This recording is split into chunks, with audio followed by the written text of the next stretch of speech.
Cascade Hoop Sock, Billy D. Hey, we're sitting here at Arizona Christian, and every year they have the Tim Fultz Memorial Classic, and we're sitting here with Larry Fultz, Tim's dad. Right. You know, the short story is Tim here came to school here at Southwestern College, and you're going to tell a great story about that. And then he tragically passed away a few years later. Yeah. At during an African mission. Right. You know, just talk about how he ended up here at Southwestern College, being recruited by Paul Westfall, of all people. Well, he wasn't exactly recruited. Well, it had something to do with a car. Yeah. Tim had told me when he was a youngster, about 16, he felt that he wanted to be a missionary to Africa. And I didn't take it very seriously because he's always been very venturesome. But when he graduated from high school, he said, "Dad, where do you think I ought to go to prepare for the mission field?" And I said, "Well, Southwestern College is close. It's got a good program. It's here in town. You can live at home and so forth." But he needed a car, and so we had a friend that had an old Chevy. It was all rusted out. And he went to buy it, and the guy was asking $50 for it, and he only had $46 in his pockets, so the guy took it. But it was all rusted out. One day he was going to school, and the battery fell out right in the middle of the street, so you can tell you how rusty it was. But it so happened that one morning that Tim was coming onto campus, and Paul Westfall stopped him and said, "Is that your car?" And Tim said, "Yeah." Tim didn't know Paul Westfall at that time. He didn't know anything about the program. It was just some guy walking up. Some guy says, "That's your car." And Tim says, "Yeah." He says, "Are you a student here?" Tim said, "Yeah." Paul said, "You want to be on the basketball team?" And Tim said, "Yeah." That was his recruiting visit. It's crazy. So Tim came home that night and he said, "Dad, I'm on the basketball team at Southwestern." I said, "Well, that's great, son, but you've never played basketball." But, you know, everything Tim did, he took very seriously. Well, they needed somebody to drive. This gym wasn't here, right? There was no gym. They had no place to practice except in gyms around the city. So they needed somebody with a car that could take the real players to basketball practice. There were about 6 or 7 of them. The rest of them were all choir members, and then Tim. But Tim got to the point where he was shooting free throws a lot. And he'd go early, and the guys would get mad at him because they wanted to go early. Well, he wanted to go early, and he'd stay late shooting free throws. And he got pretty good at it. Yeah. He wasn't a great basketball player, but he could really shoot free throws. And so the season came down to the end, and they had won enough games that if they won their last game, they would be eligible to go to Kansas City for the tournament. Yeah. And their last game was against the crosstown rivals, Arizona College of the Bible. And the College of the Bible had beaten them in this year. So to make a long story short, most of the guys had fouled out on the team. And Paul asked the referee, he said, "Can I play with 4 players?" And the rest said, "No, you got to play with 5. So Paul knew whoever he put out there, the other team was going to foul him and make him shoot free throws. We were ahead, I think, by 1 or 2 points. And so he looked down the line. He remembered Tim was pretty good at free throw shooting. So he said, "Tim, come on, go in." And he said, "What I want you to do is," I said, "I want you to run in the corners so they can't follow you." Well, they fouled him. And so they fouled him 4 times. And the first 3, he missed 6 baskets. Oh, really? Missed them all. Now it was crunch time. There was a few seconds left, and I think we were ahead by 1 point, or they were ahead by 1 point. Can't remember. So they fouled him again, and he stood up the line, and he shot both of them in, made both of them. And they carried him off the floor and yelling, "Tim, Tim, Tim." Oh my goodness! For a moment, you weren't at that game, though. I was not at that game. Oh, that's too bad. Tim had not played a whole lot, and I was in the ministry and had meetings that night, and so I couldn't come. And he came home and he said, "Dad, you'll never believe what happened." I said, "Well, tell me."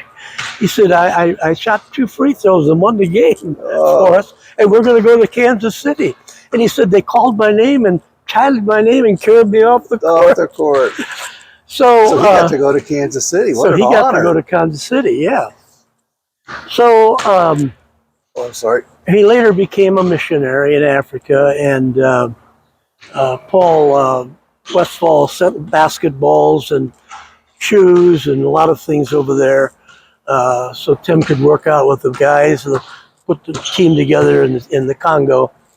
But he was building a church, and he was on the roof, and he fell 45 feet and died pretty instantly. So we had the funeral here, at Southwestern, and Paul spoke at the funeral along with others. But Paul never forgot Tim, because as much as Tim loved basketball, that moment was nice, but it was nearly not important to him as what his mission was in life. And so interestingly enough, Tim, after Paul left, Tim played 3 more years, and his last year, the senior year, he led the league in steals. So he learned a little bit about the that game. I didn't know. Yeah, so he learned a little bit about the game. Well, I've read, though, that even though he didn't come up with a great basketball skill, his work ethic and his, he's a glue guy, they call him now, glue guy, kept everybody together. Yeah. He was just the guy, the piece that held him together is what I've read. Yeah, all the guys really loved him. They really did. And they were excited for him when he won the game. They were really excited. They were happy, yeah. Oh man, they were ecstatic. I can believe that. They call me yet and tell me how happy they were. Yeah. So that's kind of nice. Some of his old teammates stay in touch with you. It is, yeah.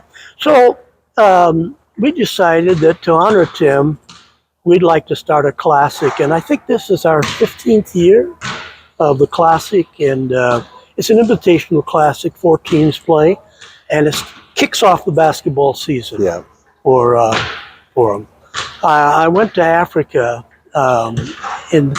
this happened in August of 1990. I went there and spoke at the church in 1995. And I said to the people, had you asked me, they didn't have enough money to complete their church. But when Tim was killed, money came in from all over the world. They were able to build it. And so I said to them, if you'd have asked me if I would be willing to give up my son so you could build your church, I'd have said never. And 1,000 times never. But that's what God did when he gave his son, so he could build his church. Yeah. I have a little feeling about that as a father giving up his son, but I didn't do it willingly.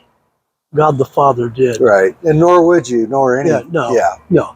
But while he was still on life supports, we okayed to give his vital organs to people. Mm-hmm. And we gave his heart to an African, kidneys, liver, cornea. So his heart was placed in an African man. It's still beating in Africa. Well, I tell you, that's exactly what I was going to tell you. Oh, sorry. That's all right. I was sitting on the platform after I spoke, and my interpreter knew Tim very well. Was a young man, spoke very good English.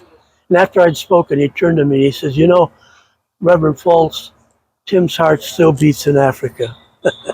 And I never forgot that. It was something that and I think as far as I know, it's still beating in an African heart. When I read those words, I read those somewhere. Yeah. It stuck with me. Yeah. Hey, what does it mean to you? Arizona Christian has shown, they're very dedicated to this. Yeah. And they do it every year, and it's always one of the best classics in the country. Yeah. What does it mean to you that Arizona Christian has been so loyal with this classic? Well, I'll tell you, one of the things that happened as a result of Tim's death was they were able to build their gymnasium at Southwestern, and they named it the Tim Fultz Gymnasium. Yep. A lot of sports people gave money to Jerry Colangelo. Paul Westfall headed it up. But the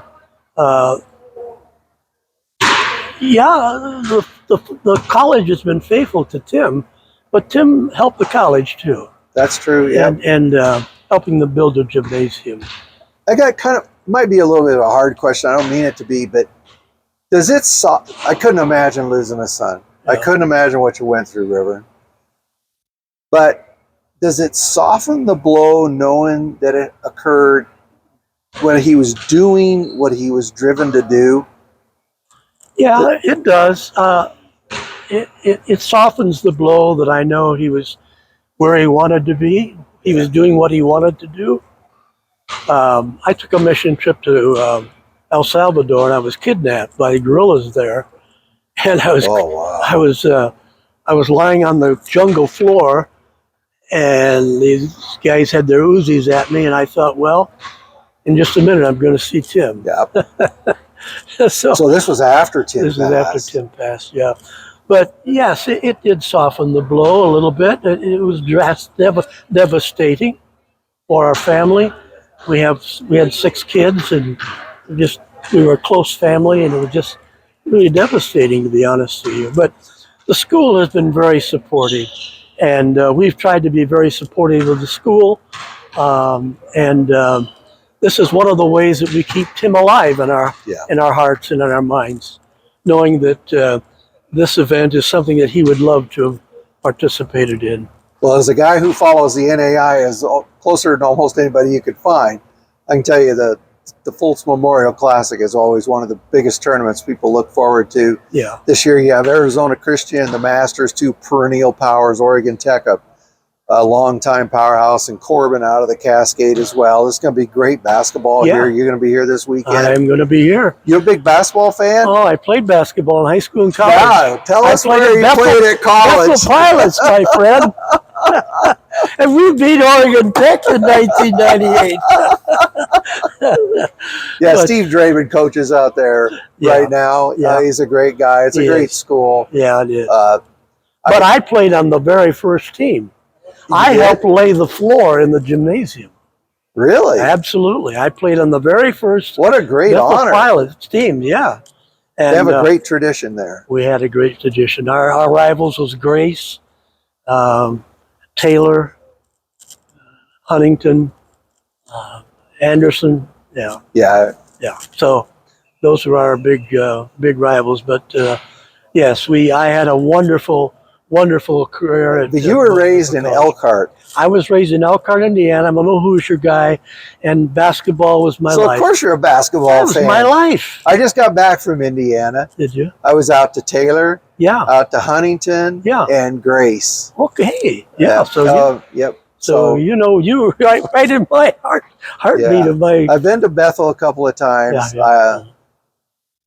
Anyway, if you're a basketball fan, you got to go back to Indiana. Just basketball hits different in Indiana. You got to admit that. That's why I grew up with basketball. I had a hoop on my chicken coop, and in the wintertime, I would be shooting out there in the summertime.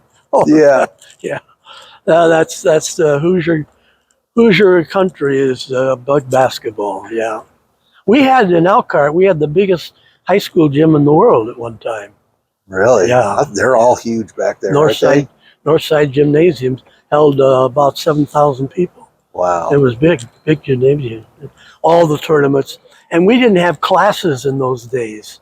So a little team, it was the one. little team could come up like the story of the Hoosiers. Right. Yeah.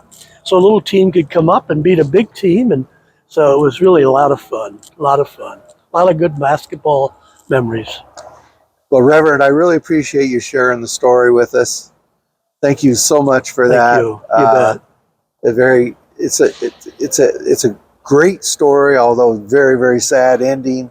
But you must be very proud of your son. I'm very proud. We set up a school in Africa. There's a school named Tim Fultz School. We help nurses and doctors get preparation to be in the medical field. So we've got a lot of nice things happening that keeps his memory alive for us. And but I appreciate you interviewing me, and good luck with Oregon Tech, except for tomorrow night. Thanks a lot. Thanks a lot, my friend. God bless.